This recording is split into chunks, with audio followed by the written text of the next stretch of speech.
12ஆம் வகுப்பு பொதுத் தேர்வுக்கான ஹால் டிக்கெட் வெளியாகியுள்ளது. பிப்ரவரி 9ஆம் தேதி செய்முறை தேர்வு தொடங்கும் நிலையில் ஹால் டிக்கெட்டை பள்ளிகளில் பதிவிறக்கம் செய்யலாம் என்று தேர்வுத்துறை அறிவித்துள்ளது. சென்னையில் கடந்த சில நாட்களாக ஜெட் வேகத்தில் உயர்ந்து வந்த ஆபரண தங்கத்தின் விலை இன்று சவரனுக்கு 1720 ரூபாய் குறைந்துள்ளது. 1 கிராம் தங்கம் 14,200 ரூபாய்க்கும், 1 சவரன் 1,13,600 ரூபாய்க்கும் விற்பனை செய்யப்படுகிறது. சென்னையில் தொடர்ந்து ஏற்றம் கண்டு வந்த வெள்ளி விலை கிலோவுக்கு 1000 ரூபாய் குறைந்துள்ளது. 1 கிராம் வெள்ளி 340 ரூபாய்க்கும், 1 கிலோ கட்டி வெள்ளி 3,40,000 ரூபாய்க்கும் விற்பனை செய்யப்படுகிறது.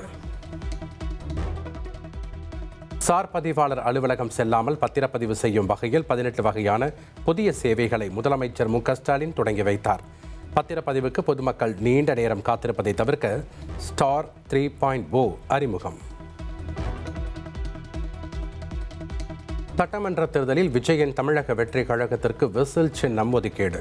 அனைத்து தொகுதிகளிலும் பொது சின்னமாக விசில் சின்னத்தை ஒதுக்கியது தேர்தல் ஆணையம். தாவேகா போட்டியிடாத தொகுதிகளில் மற்ற கட்சிகளுக்கோ சுயேட்சை வேட்பாளர்களுக்கோ விசில் சின்னம் ஒதுக்கப்படலாம். தேர்தல் ஆணையத்தின் கடிதத்தில் தகவல். தாவேகாவின் தேர்தல் அரசியல் வரலாற்றின் முதல் வெற்றி அத்தியாயம் தொடங்கி இருப்பதாக தாவேகா தலைவர் விஜய் தெரிவித்துள்ளார். இது குறித்த எக்ஸ் பக்கத்தில் அவர் வெளியிட்டுள்ள பதிவில், நாம் விண்ணப்பித்திருந்த விசில் சின்னத்தையே தேர்தல் ஆணையம் ஒதுக்கீடு செய்துள்ளதாக குறிப்பிட்டுள்ளார். சட்டமன்ற தேர்தலில் போட்டியிட கமல்ஹாசனின் மக்கள் நீதி மய்யம் கட்சிக்கு டார்ச் லைட் சின்னம் ஒதுக்கீடு. இந்திய தேர்தல் ஆணையம் அறிவிப்பு. ஜம்மு மற்றும் காஷ்மீர் மாநிலத்தில் ராணுவ வீரர்களை ஏற்றிச் சென்ற கவச வாகனம் 200 அடி ஆழமுள்ள பள்ளத்தாக்கில் கவிழ்ந்ததில் 10 வீரர்கள் பரிதாபமாக உயிரிழந்தனர். டோட்டோ மாவட்டத்தில் உள்ள பதேர்வா அருகே கானி டாப் மலைப்பகுதியில் இச்சம்பவம் நிகழ்ந்துள்ளது. ராணுவத்தின் குண்டு துளைக்காத வாகனம் கட்டுப்பாட்டை இழந்து ஆழமான பள்ளத்தாக்கில் கவிழ்ந்தது.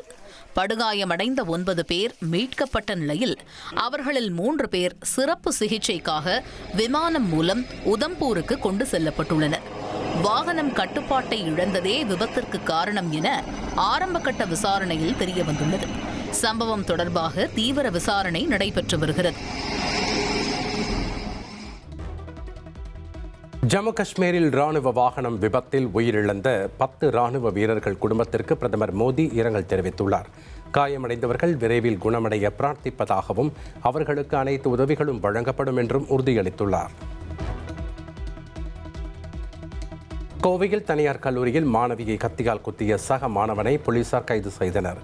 வகுப்பறைக்குள் வைத்து மாணவி தாக்கப்பட்ட நிலையில் கொலை முயற்சி மற்றும் பெண்களுக்கு வன்கொடுமை ஆகிய பிரிவுகளில் வழக்கு பதிவு செய்யப்பட்டுள்ளது.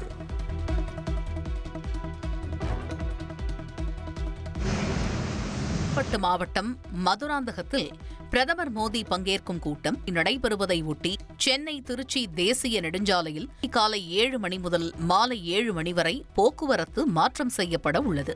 இதுகுறித்து செங்கல்பட்டு மாவட்ட காவல்துறை வெளியிட்ட அறிவிப்பில், சென்னையில் இருந்து திண்டிவனம் நோக்கி செல்லும் வாகனங்கள் வண்டலூர், கேளம்பாக்கம், மாமல்லபுரம் கிழக்கு கடற்கரை சாலையில் சென்று மரக்காணம் வழியாக திண்டிவனம் வந்து ஜிஎஸ்டி சாலையை அடையலாம் என்று தெரிவிக்கப்பட்டுள்ளது. அல்லது வண்டலூர், படப்பை, வாலாஜாபாத், காஞ்சிபுரம் வழியாக வந்தவாசி, தெள்ளார், தீவனூர், கூட்டேரிப்பட்டு சந்திப்பு சாலை வழியாக ஜிஎஸ்டி சாலையை அடையலாம் என்றும் தெரிவிக்கப்பட்டுள்ளது.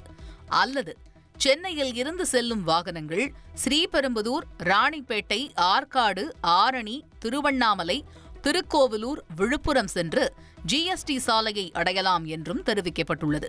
இதேபோல் திருச்சியில் இருந்து வரும் வாகனங்கள் உளுந்தூர்பேட்டை, மடப்பட்டு வழியாக திருக்கோவிலூர், திருவண்ணாமலை, வந்தவாசி, காஞ்சிபுரம், பாலாறு, செவிலிமேடு சந்திப்பு, கீழம்பி புறவழிச்சாலை வழியாக சென்னை சென்றடையலாம் என்று தெரிவிக்கப்பட்டுள்ளது.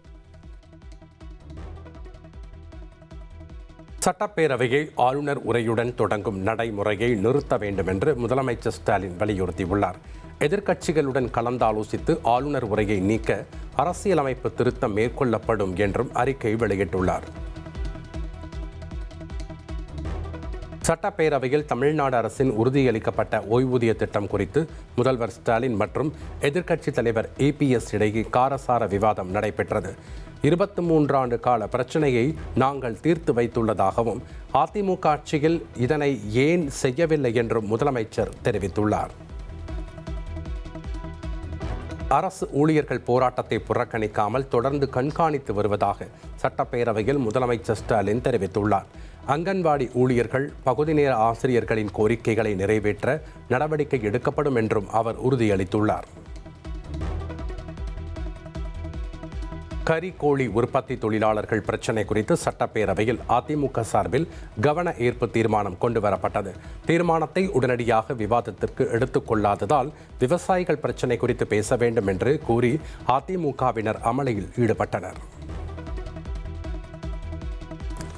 கறிக்கோழி உற்பத்தி தொழிலாளர்கள் பிரச்சினை மற்றும் விலை உயர்வு குறித்து அதிமுக சார்பில் கொண்டுவரப்பட்ட தீர்மானம் நாளை விவாதத்திற்கு எடுத்துக் கொள்ளப்படும் என்று முதலமைச்சர் ஸ்டாலின் தெரிவித்துள்ளார்.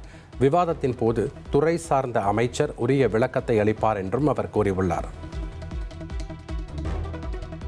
விவசாயிகள் பிரச்சினை குறித்து பேச அனுமதிக்கவில்லை என்று கூறி சட்டப்பேரவையில் இருந்து அதிமுக உறுப்பினர்கள் வெளிநடப்பு செய்தனர். EPS தலைமையில் அவையிலிருந்து வெளியேறியவர்கள் பேரவை வளாகத்தில் நின்று முழக்கமிட்டதால் சலசலப்பு ஏற்பட்டது.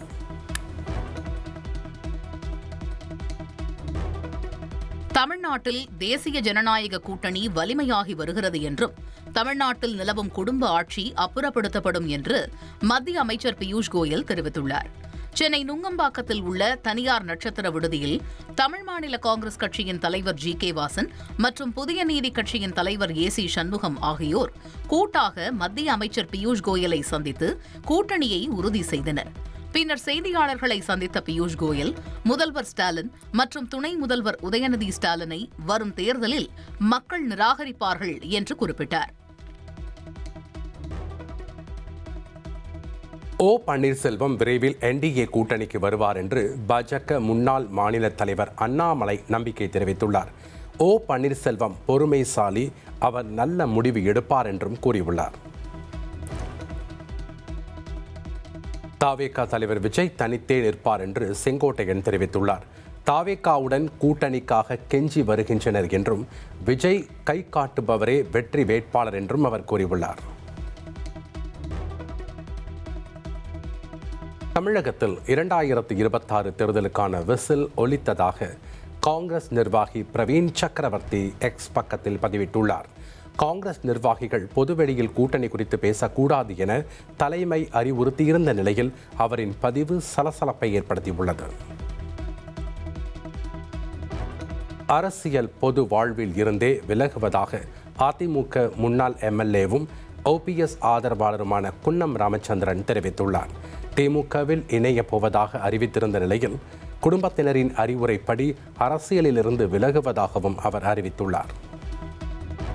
பெற்றெடுத்த தாய் புரட்சித் தலைவி அம்மாவின் படத்தை வீட்டிலிருந்து அலுவலகத்திலிருந்து அகற்றுவாயா என்று கேட்டதும் எனக்கு அசிங்கமாக இருக்கிறது. இதெல்லாம் வேலையாப்பான்னு பொண்ணு கேட்டதும் எனக்கு மிகுந்த வேதனை அடைந்து இரவு முழுவதும் என்னால் உறங்க முடியவில்லை.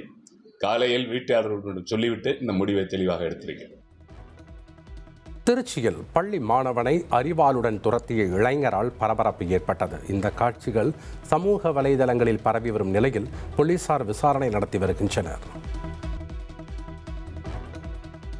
கேரளாவில் சபரிமலை தங்க திருட்டு விவகாரம் தொடர்பாக இளைஞர் காங்கிரஸ் கட்சியினர் சட்டமன்றம் நோக்கி பேரணியாக சென்றனர்.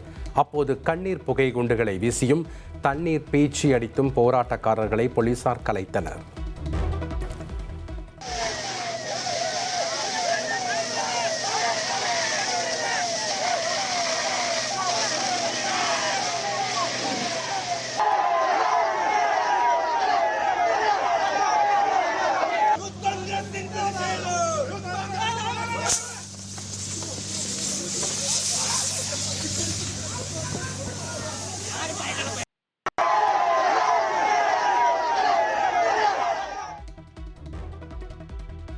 அமைதி வாரியத்தில் சேர்வதற்கான அமெரிக்காவின் அழைப்பை சீனா நிராகரித்தது. ஐநாவை மையமாக கொண்டு சர்வதேச அமைப்பை பாதுகாப்பதில் உறுதியாக உள்ளதாகவும் விளக்கம் அளித்துள்ளது.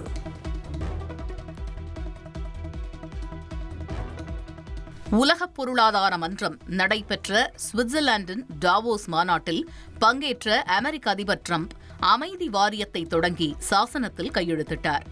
இந்த வாரியம் முதற்கட்டமாக காசாவில் நிலவும் போர் நிறுத்த ஒப்பந்தத்தை உறுதிப்படுத்துவதில் கவனம் செலுத்தும் என டிரம்ப் தெரிவித்தார். காசா பகுதி ராணுவமயமாக்கப்படாமல் அமைதியான முறையில் மறுகட்டமைக்கப்படும் என்றும் அவர் உறுதியளித்தார். இந்த அமைதி வாரியம் முழுமையாக உருவான பின்னர் அதற்கு விரிவான அதிகாரங்கள் வழங்கப்படும் என்றும் நடவடிக்கைகள் ஐநா அவையுடன் இணைந்து மேற்கொள்ளப்படும் என்றும் டிரம்ப் தெரிவித்தார். ஐநாவுக்கு பெரிய திறன் இருந்தும் அது முழுமையாக பயன்படுத்தப்படவில்லை எனவும் அவர் விமர்சனம் செய்தார். இந்த வாரியத்தின் தலைவராக டிரம்ப் செயல்பட உள்ள நிலையில் இதில் இணைய பல உலக தலைவர்களுக்கு அழைப்பு விடுக்கப்பட்டுள்ளது. இந்த புதிய முயற்சி ஐநாவின் அதிகாரத்தை குறைக்கும் முயற்சியா என்ற கேள்விகளும் சர்வதேச அளவில் எழுந்துள்ளன. சர்ச்சைக்குரிய இந்த வாரியத்தில் பாகிஸ்தானும் இணைந்துள்ளது குறிப்பிடத்தக்கது.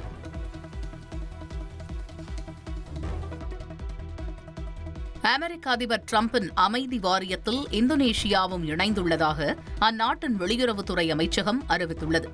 கடந்த ஆண்டு செப்டம்பரில் காசா போருக்கு முடிவு காணும் நோக்கில் இந்த அமைதி வாரியம் குறித்த யோசனையை டிரம்ப் முதன்முறையாக அறிவித்தார்.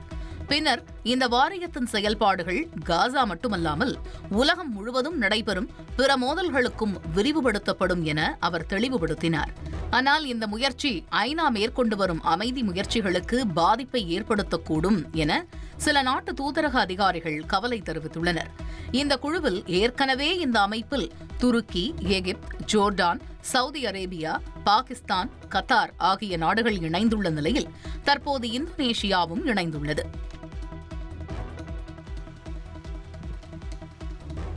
கிரீஸில் கனமழை காரணமாக ஏற்பட்ட கடும் வெள்ளத்தில் சிக்கி 2 பேர் உயிரிழந்த சம்பவம் சோகத்தை ஏற்படுத்தியுள்ளது. தலைநகர் ஏதென்ஸ் மற்றும் நாட்டின் பிற பகுதிகளில் சாலைகள், வீடுகள், வணிக வளாகங்கள் அனைத்தும் நீரில் மூழ்கின. கிளைஃபட்டா புறநகர் மிக கடுமையாக பாதிக்கப்பட்டதாகவும் பல கார்கள் வெள்ளத்தில் மூழ்கியதுடன் வெள்ளம் வீடுகளுக்குள் புகுந்ததாகவும் தெரிவிக்கப்பட்டுள்ளது.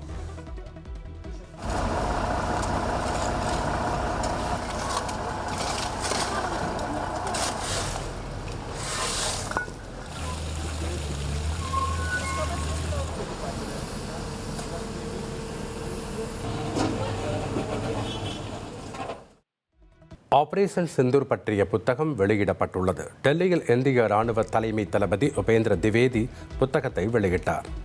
குடியரசு தின தொடர் விடுமுறையை ஒட்டி சென்னை, கன்னியாகுமரி இடையே சிறப்பு ரயில்கள் அறிவிக்கப்பட்டுள்ளது.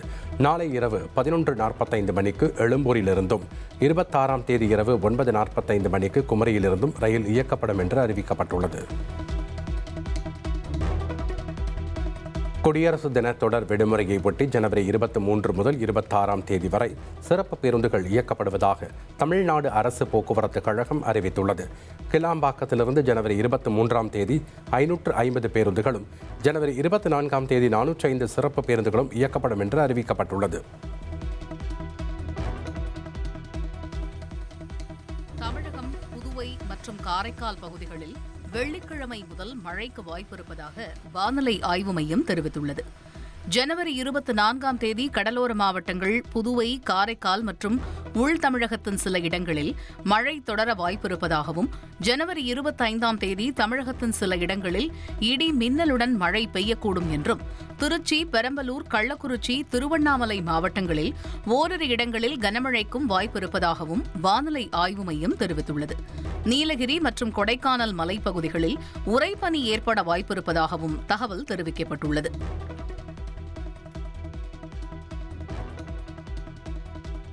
ஜார்க்கண்டில் மூடப்படாத ரயில்வே கிராசிங்கை கடக்க முயன்ற லாரி மீது கோண்டா அசன்சோல் பயணிகள் எக்ஸ்பிரஸ் ரயில் மோதிய சம்பவம் பெரும் பரபரப்பை ஏற்படுத்தியது. அதிர்ஷ்டவசமாக பெரும் விபத்து தவிர்க்கப்பட்ட நிலையில் லாரி மற்றும் அதன் அருகில் நின்ற 2 இருசக்கர வாகனங்கள் மீது ரயில் மோதி நின்றதில் லாரி ஓட்டுநர் மற்றும் இருசக்கர வாகனத்தில் வந்தவர் காயமடைந்தனர். உரிய நேரத்தில் ரயில்வே கிராசிங் மூடப்படாததே இந்த விபத்திற்கு காரணம் என்று கூறப்படும் நிலையில் இது தொடர்பாக விசாரணை நடைபெற்று வருகிறது.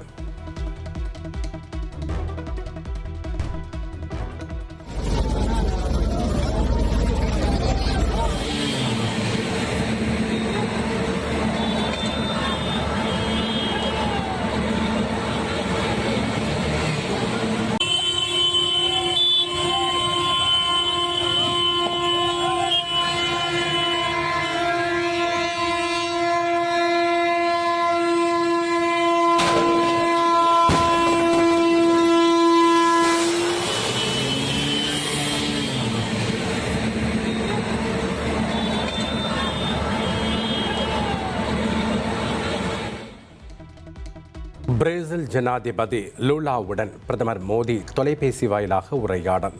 இந்தியா பிரேசில் ஒற்றுமை மேம்பட்டுள்ளதாகவும் இனிவரும் நாட்களில் புதிய உச்சங்களை எட்டுவோம் என்றும் பிரதமர் மோடி நம்பிக்கை தெரிவித்தார்.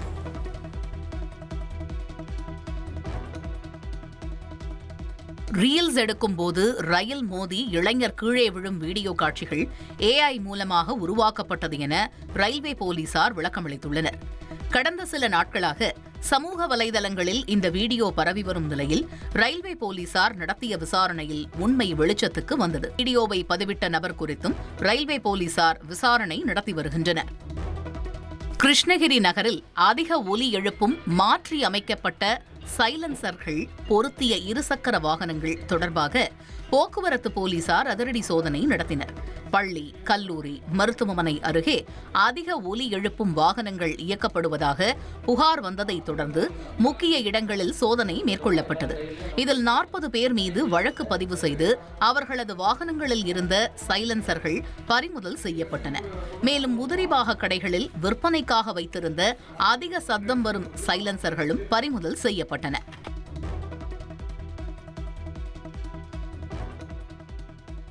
சிவகங்கை மாவட்டம் சிங்கம்புணரி அருகே போக்குவரத்து காவலர் ஒருவர் மூதாட்டியை பிளாஸ்டிக் பைப் கொண்டு தாக்குவதாக வீடியோ வெளியாகி அதிர்ச்சியை ஏற்படுத்தியுள்ளது.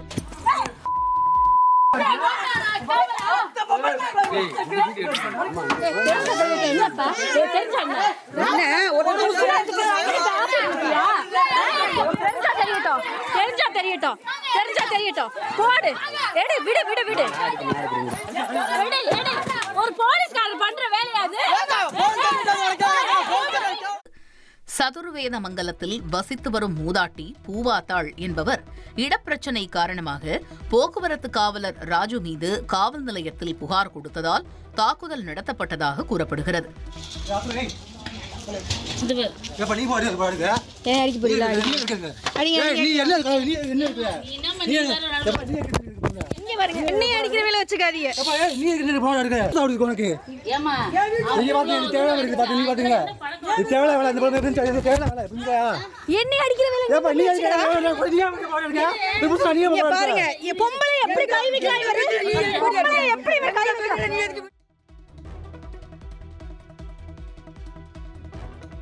நெல்லை மாவட்டத்தில் வீடு ஒன்றில் கொள்ளையடித்துவிட்டு தடயங்களை அழிக்க பீரோவை கொளுத்திவிட்டு சென்ற சம்பவம் அதிர்ச்சியை ஏற்படுத்தியுள்ளது.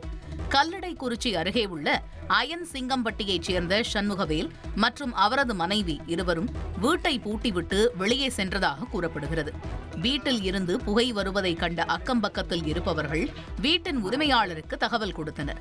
உள்ளே வந்து பார்த்தபோது பீரோவில் இருந்த 40,000 ரூபாய் பணம் திருடு போனது தெரியவந்தது.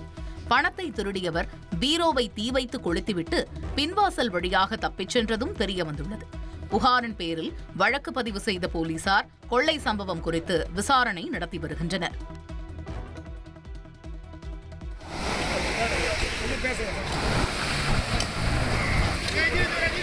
புதுச்சேரியில் கடலுக்கு மீன்பிடிக்க சென்றபோது ராட்சத அலையில் சிக்கி படகு கவிழ்ந்தது. இதில் முத்தியால்பேட்டை பகுதியைச் சேர்ந்த விவேக் என்ற மீனவர் உயிருடன் மீட்கப்பட்டார். மேலும் மாயமான மற்றொரு மீனவரை தீவிரமாக தேடி வருகின்றனர். படகு கவிழ்ந்து மீனவர் மாயமான சம்பவம் அப்பகுதியில் சோகத்தை ஏற்படுத்தியுள்ளது.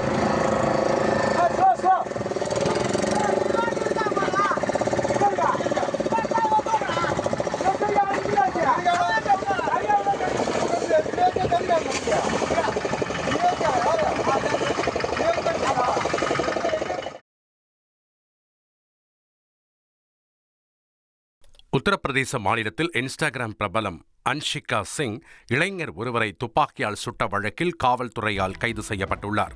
உத்தரப்பிரதேச மாநிலம் கோரக்பூரைச் சேர்ந்த அன்ஷிகா சிங் இன்ஸ்டாகிராமில் பதிவிடும் ரீல்ஸ் வீடியோக்கள் மூலம் பிரபலமானவர். சுமார் 7,50,000 பேர் அன்ஷிகாவை பின்தொடர்ந்து வருகின்றனர். இதை பயன்படுத்தி இளைஞர்களிடம் நட்பு காட்டி வலை விரித்து பின்னர் வழக்கு போடுவேன் என மிரட்டி பணம் பறித்ததாக புகார் எழுந்தது. இதுபோன்று 150க்கும் மேற்பட்ட இளைஞர்களிடம் அன்ஷிகா பணம் பறித்து ஏமாற்றியதாக கூறப்படுகிறது. இதற்கிடையே அன்ஷிகா தனது பிறந்தநாள் கொண்டாட்டத்தின் போது ஏற்பட்ட தகராறில் விஷால் மிஸ்ரா என்பவரை துப்பாக்கியால் சுட்டுள்ளார். காயமடைந்த விஷால் மருத்துவமனையில் சிகிச்சை பெற்று வரும் நிலையில் இது தொடர்பாக அன்ஷிகாவை காவல்துறையினர் தற்போது கைது செய்துள்ளனர்.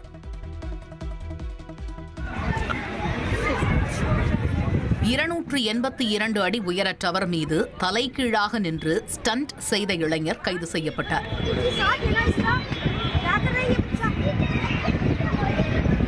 ஹரியானா மாநிலம் ஹிசார் பகுதியில் மோனு என்ற இளைஞர் எந்தவித பாதுகாப்பு உபகரணங்களும் இல்லாமல் ஆபத்தான முறையில் ஸ்டண்ட் நடவடிக்கையில் ஈடுபட்டதாக போலீசார் கைது செய்தனர்.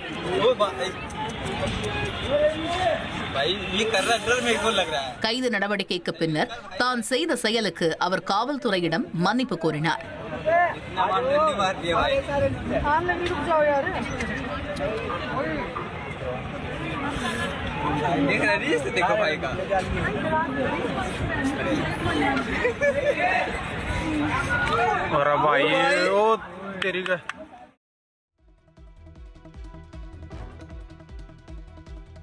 ஆர்க்டிக் பிராந்தியத்தில் சீனா தனது ஆதிக்கத்தை விரிவுபடுத்த முயல்கிறது என்ற குற்றச்சாட்டுகளை சீனா கடுமையாக மறுத்துள்ளது. இத்தகைய குற்றச்சாட்டுகள் அடிப்படை ஆதாரமற்றவை என சீன வெளியுறவு அமைச்சகம் தெரிவித்துள்ளது.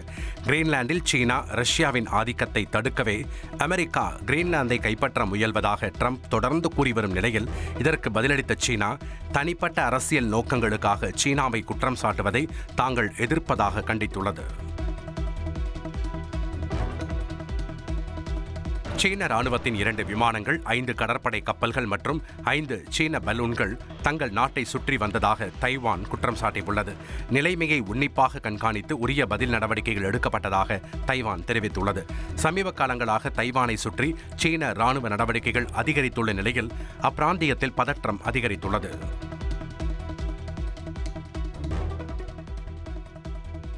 யுக்ரைன் போரை முடிவுக்கு கொண்டுவரும் அமைதி பேச்சுவார்த்தையில் கணிசமான அளவில் முன்னேற்றம் ஏற்பட்டுள்ளதாக அமெரிக்க சிறப்பு தூதர் ஸ்டீவ் விட்காஃப் தெரிவித்துள்ளார். பேச்சுவார்த்தையில் ஒரே ஒரு முக்கிய விஷயம் மட்டுமே இன்னும் நிலுவையில் உள்ளது என்றும் அவர் குறிப்பிட்டுள்ளார்.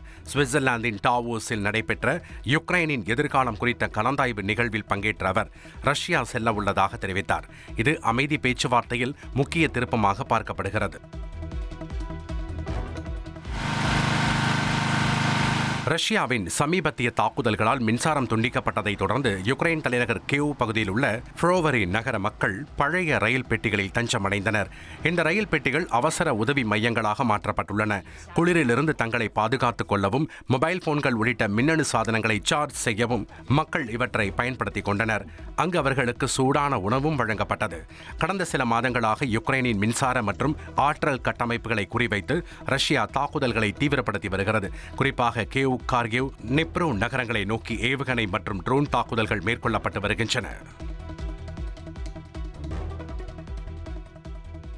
உங்கள் செல்போனில் உள்ள கேமராவில் வீடியோ மோடை ஆன் செய்தால் அதில் பதிவாகும் அனைத்தையும் எக்ஸ் சமூக வலைதள நிறுவனத்தின் செயற்கை நுண்ணறிவு தொழில்நுட்பமான கிராக் ஆடியோ வடிவில் உடனடியாக விளக்கும் புதிய வசதி அறிமுகமாகி உள்ளது. கேமரா முன் காட்டப்படும் பொருட்கள், சூழல் மற்றும் விவரங்களை நேரலையில் குரல் வழியாக தெளிவாக விளக்குவது இதன் சிறப்பம்சம் என எக்ஸ் தள உரிமையாளர் எலான் மஸ்க் தெரிவித்துள்ளார். Hey Grok, can you see this little guy right here? Yeah, I see that little critter. Looks like a groundhog or maybe a prairie dog peeking out. Pretty cool spot by the water too.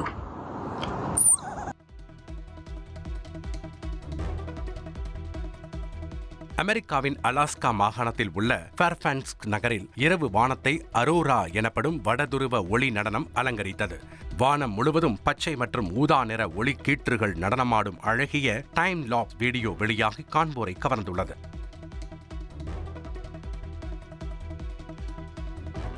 இலவசங்கள் மற்றும் நலத்திட்டங்கள் இரண்டும் வெவ்வேறு என்று தலைமை நீதிபதி சூரியகாந்த் தலைமையிலான உச்சநீதிமன்ற அமர்வு கருத்து தெரிவித்துள்ளது. அரசியல் கட்சிகள் அறிவிக்கும் இலவசங்களை தேர்தல் முறைகேடு என அறிவிக்க கோரிய மனுவை விரைந்து விசாரிக்க வேண்டும் என உச்சநீதிமன்றத்தில் மனுதாரர் அஸ்வினி உபாத்யாய் முறையிட்டார். இதனை பரிசீலித்த தலைமை நீதிபதி சூரியகாந்த் தலைமையிலான அமர்வு நலத்திட்டங்களை அறிவிப்பது அரசின் கடமை என்றும் அரசின் நிதியை தனிநபருக்கு வழங்குவதற்கும் பொது நலத்திட்டங்களில் முதலீடு செய்வதற்கும் வேறுபாடு உள்ளதாகவும் கூறியது. ஏழைகளுக்கு இலவச மருத்துவம், இலவச கல்விக்கான நிதி ஏன் இல்லை என்றும் நீதிமன்றம் கேள்வி எழுப்பியது. இந்த மனு விரைவில் பட்டியலிடப்படும் என்றும் நீதிபதிகள் தெரிவித்தனர்.